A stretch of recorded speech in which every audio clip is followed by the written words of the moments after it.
নমস্কার সম্মানী দর্শকবৃন্দ, আর মাত্র 16 দিন বাকি রয়েছে, তাহলেই আমাদের ভারতবর্ষে নতুন বাজেট পেশ হবে 2024-25 অর্থবর্ষের জন্য। এই বাজেটে কি কি ঘোষণা হতে পারে? গ্যাসের দাম, পেট্রোলের দাম, এছাড়াও পিএম কিষানের বরাদ্দ, এছাড়াও কর ছাড়, এই সকল বিষয়গুলো নিয়ে আজকের এই প্রতিবেদনে আমরা আলোচনা করব। অবশ্যই ভিডিওটি উপকারে আসবে, শেষ পর্যন্ত দেখতে থাকুন।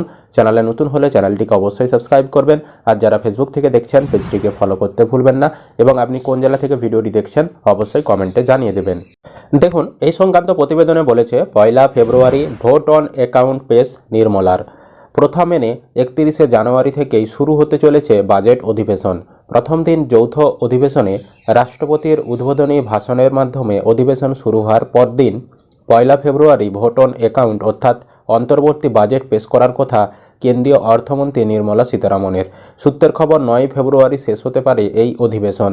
নতুন সংসদ ভবন চালু হওয়ার পর এই প্রথম সেখানে বসতে চলেছে বাজেট অধিবেশন। সেখানে নেই কোনো সেন্ট্রাল হল। প্রশ্ন উঠছে, সেক্ষেত্রে কোথায় হবে যৌথ অধিবেশন? সূত্রের খবর, নতুন ভবনের লোকসভা কক্ষেই হতে পারে যৌথ অধিবেশন। এমনিতে ভবিষ্যতের আসন পুনর্বিন্যাসের কথা মাথায় রেখে নতুন ভবনে লোকসভায় রয়েছে 888টি আসন, তাই দুই কক্ষের বর্তমান সব সাংসদ উপস্থিত থাকলেও তাদের বসতে কোনো সমস্যা হবে না। অতীতেও কেন্দ্রের তরফে জানানো হয়েছিল সেন্ট্রাল হলের বদলে এই কক্ষেই বসবে যৌথ অধিবেশন। যেহেতু চলতি বছর লোকসভা নির্বাচন রয়েছে, তাই নির্বাচনের আগের সময়ের জন্য অন্তর্বর্তীকালীন বাজেট পেশ করবেন অর্থমন্ত্রী। নির্বাচনের পর নতুন সরকার পেশ করবে পূর্ণাঙ্গ বাজেট। সচরাচর অন্তর্বর্তী বাজেটে বড় কোনো ঘোষণা করে না সরকার, তবে 2019 সালে সেই রীতি ভেঙে বড়সড় কর ছাড় ঘোষণা করেছিল প্রথম মোদী সরকার। 2024 সালেও তার ব্যতিক্রম হবে না বলেই মনে করা হচ্ছে। সূত্রের খবর, মহিলাদের নিয়ে একাধিক বড় ঘোষণা করা হতে পারে এবারের বাজেটে। এক সর্বভারতীয় সংবাদ মাধ্যমের দাবি, মূলত মহিলা কৃষকদের রোজগার বাড়ানোর জন্য বড় ঘোষণা করা হতে পারে। প্রধানমন্ত্রী কিষাণ সম্মান নিধিতে এই মুহূর্তে বাৎসরিক 6,000 টাকা করে দেওয়া হয় কৃষকদের। মহিলা কৃষকদের জন্য সেটা বাড়িয়ে বছরে 12,000 টাকা করে দিতে পারে মোদী সরকার, আর সেই ঘোষণা হতে পারে অন্তর্বর্তী বাজেট থেকেই।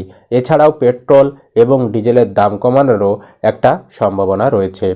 তো এই সম্ভাবনাগুলো বাদেও আরও অনেক সম্ভাবনা রয়েছে, বিভিন্ন প্রকল্পের উদ্ঘাটন বা বিভিন্ন প্রকল্পের সূচনা করার যে প্রতিশ্রুতি, এছাড়াও কৃষক ক্ষেত্রে কৃষকদের জন্য বা পুরুষ কৃষকদের জন্য কিছু ঘোষণা পিএম কিষানের, তারপর শস্য বিমা, প্রধানমন্ত্রী শস্য বিমা নিয়ে কিছু ঘোষণা রয়েছে, বাজেট বরাদ্দ বাড়বে।